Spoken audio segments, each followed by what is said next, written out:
Hello students, तो आज हम डिस्कस करने जा रहे हैं स्पेसिफिक हीट। तो स्पेसिफिक हीट सबसे पहले हम जानते हैं कि इसकी डेफिनेशन क्या होती है, फिर उसके बाद देखेंगे हमारे पास दो प्रोसेस होती है, आइसोथर्मल और एडियाबैटिक। उन दो प्रोसेस के लिए हम स्पेसिफिक हीट को निकाल लेंगे। तो सबसे पहले हम स्पेसिफिक हीट की बात करते हैं डेफिनेशन की।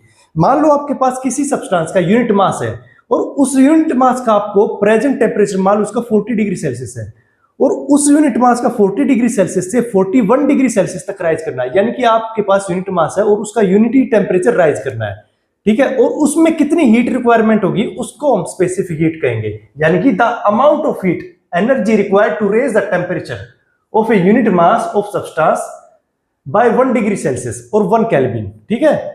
तो उसको हम क्या कह देंगे, स्पेसिफिक हीट। अब हमारे पास दो प्रोसेस होती है, एक तो आइसोथर्मल प्रोसेस और एक होती है एडियाबैटिक प्रोसेस। तो आइसोथर्मल प्रोसेस क्या होती है, जिस प्रोसेस में आपका टेम्परेचर पूरी प्रोसेस के दौरान क्या होता है, सेम रहे, उसको हम आइसोथर्मल प्रोसेस कहते हैं, चाहे प्रेशर और वॉल्यूम कितना भी चेंज क्यों ना हो रहा हो। तो हमारे पास जो देखो अमाउंट ऑफ हीट का फॉर्मूला क्या होता है, mass into specific heat into क्या कहते हैं, चेंज इन टेम्परेचर। तो मैं स्पेसिफिक हीट निकालनी तो मैं क्या करूंगा, इसको m और डेल्टा टी को इस साइड ले आऊंगा, ठीक है। ये यहाँ पे मल्टीप्लाई में दूसरी साइड जाके डिवीजन में आ जाएगा।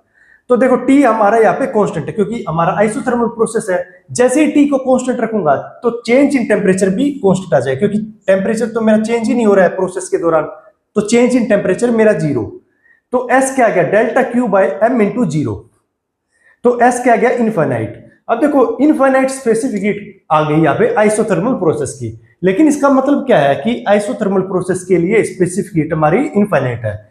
तो इसका मतलब क्या है, देखो द टेम्परेचर रिमेन कांस्टेंट, यानी कि जो टेम्परेचर है ना आपका कांस्टेंट रहेगा पूरी प्रोसेस के दौरान, चाहे उस सिस्टम में हीट जा रही है चाहे हीट बाहर निकल रही है, तो उस प्रोसेस में क्या होगा, आपका टेम्परेचर कांस्टेंट रहेगा। ऐसा आपने देखा भी होगा आइसोथर्मल प्रोसेस में।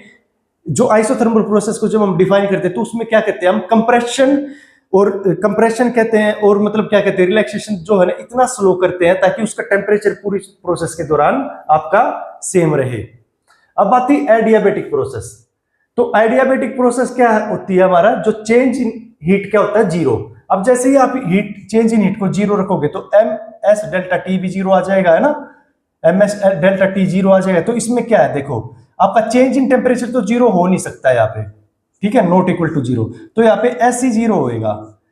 तो जो आपकी स्पेसिफिक हीट यहाँ पे 0 आती है, किस प्रोसेस के लिए, एडियाबैटिक प्रोसेस के लिए। अब स्पेसिफिक हीट 0 आने का मतलब क्या है यहाँ पे, यानी कि आपका जो टेम्परेचर है ना, मतलब कुछ भी चेंज क्यों ना हो रहा हो, लेकिन उसमें हीट ना तो आएगी ना जाएगी, है ना। देखो हमारी स्पेसिफिक हीट की डेफिनेशन क्या है, the amount of heat required.